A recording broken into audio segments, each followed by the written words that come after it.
Greetings, everyone. This is Son Alexander back again for part 9 of the Old Republic Sith Acolyte mask tutorial. I want to go over a few things before we start. This one's going to showcase the body filler application to the mask and the helmet. The utensils you'll need are the body filler, and it comes just as you see here with the cap. The cream hardener is right here. You'll need a container. I just use a lunch meat container that we get from the store, plastic. And you'll have to get these or a spatula, something like that. I just bought these. I think they were like $5 in the same section that you get the body filler in, which is the auto parts section. The reason you're going to need these is because paintbrushes unfortunately don't work. I did a test earlier, and that's what happens. It doesn't actually adhere to the brush really, it just kind of gets stuck because this is a lot thicker than resin.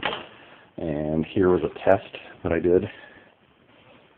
So, I mean, it kind of spreads on, but it's really thin. This is how it'll look with the spreaders. So, the other thing you're going to need, and this is what I was wearing yesterday for the fiberglassing. This is a really expensive respirator mask. There's two of them. There's two different kinds, at least that I found, going to the local superstore for home appliances. This one costs about $35, but you can get replaceable air filters. And the other one is for mold and things like that. You don't need the mold one, you just need the one for paint. And that's what I use. Like I said, it's rather expensive. You don't need it for this, but I like it. It works a lot better than the little crummy ones. And then your neoprene gloves again. I ran out. This is my last pair, so I'll have to be buying some more. Also stir sticks. You can buy these in the paint department, but I prefer just chopsticks. It helps mix the resin and filler better. I just think that the other sticks are too big. So you can use some goggles too, but you don't really need to. I have my own glasses, and that's what I use. It helps me see better. This works just fine, but I think that they tend to fog up too much. So this time I'll be using the head, the mannequin head. And from last time, that's the result of the insides. I'm going to go back again once I get some more hardener and actually fix the spots that you can see underneath the eyes. I didn't get any matting on that. There's also a couple sections here that didn't get matting. But I mean, it's good for what it is. It's really hard. So I'm going to throw on the mask and show you how to mix up the body filler. This will be my first attempt with the mask, so I'm really hoping I don't screw it up. But from what I've tested so far, it should be fairly simple. Plus, we have good old sandpaper. So if I mess anything up, I can fix it with sandpaper, hopefully. Or I'll just start over and take another 2 weeks to get it back to this point. So here we go. I'm going to put the camera down.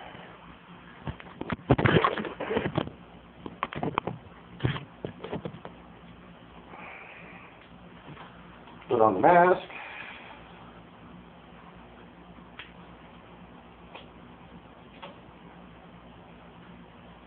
And the gloves.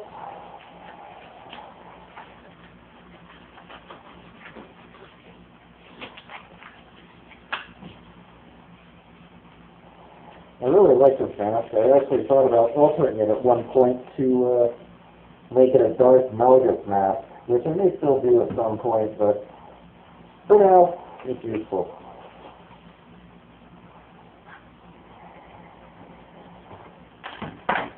Here's the inside.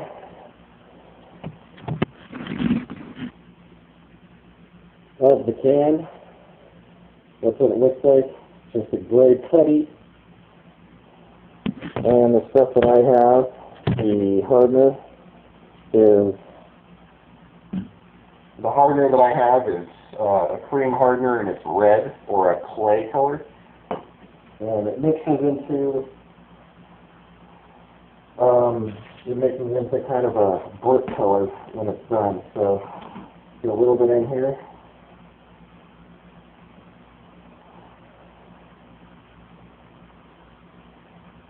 Enough to scoop, but enough to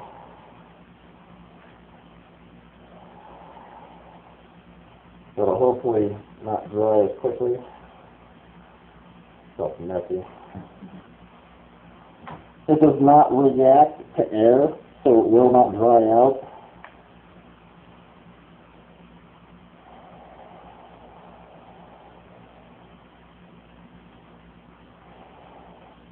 You don't need too much of this body filler or this hardener.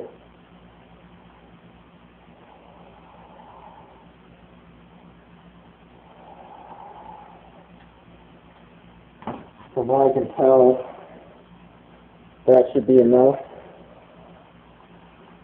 So then you just mix it up.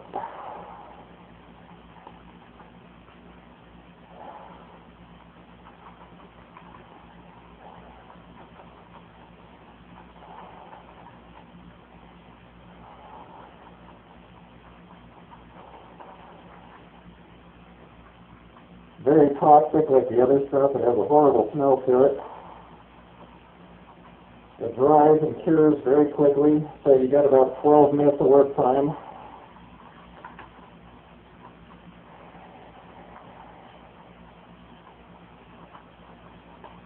And that's what it should look like.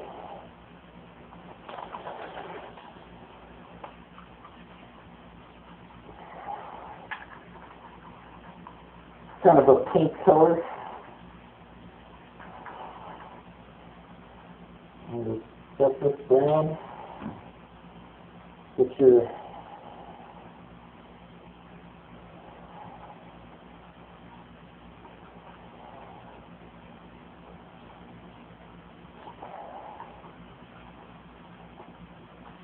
spatula. It wasn't quite mixed all the way, so you get your spatula or whatever you're using, your utensils, and just spread it on.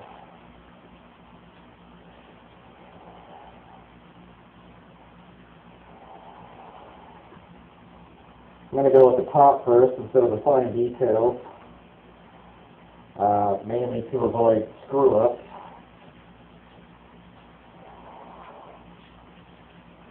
And I'm trying to get it as smooth as possible before, so I don't have a lot of sanding to do later. It's rather difficult. I feel that my hands are going to get dirty here soon.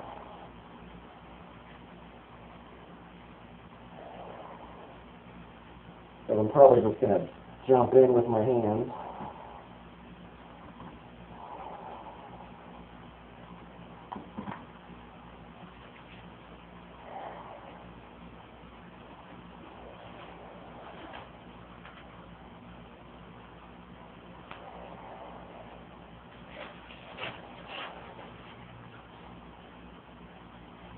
Kind of like cake frosting is what it reminds me of.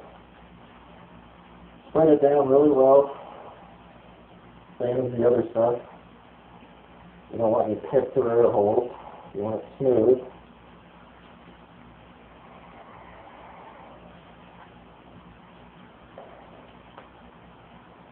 You want it to adhere well.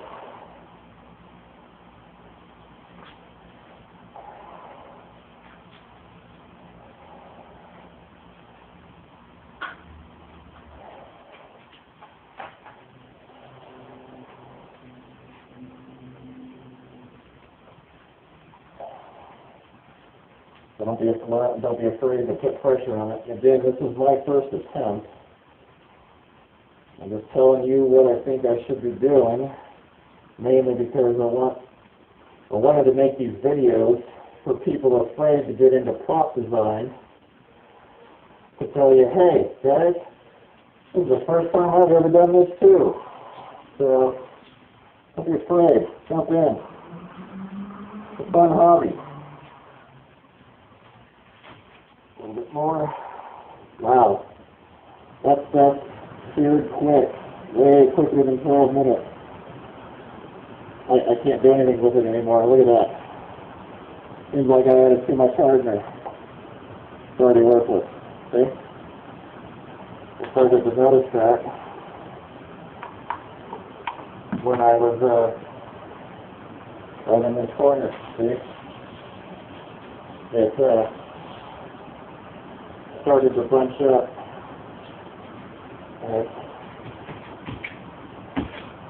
It's already hard. So, it's not ruined in any way. It's not ruined in any way. But it already became unusable. Yeah, it's already unusable. That stuff got hard really fast. So less hardener next time, I think. And just continue. Just to get it into the fine detail areas and things of that nature. But I really like this stuff actually. I like it a lot better than the resin, because on my other helmet the resin would show through and you'd still be able to see the newspaper. So when sanding, I couldn't see what I was doing really. So this stuff I think is really a lot better for a top layer. I would recommend it based on what I've seen so far.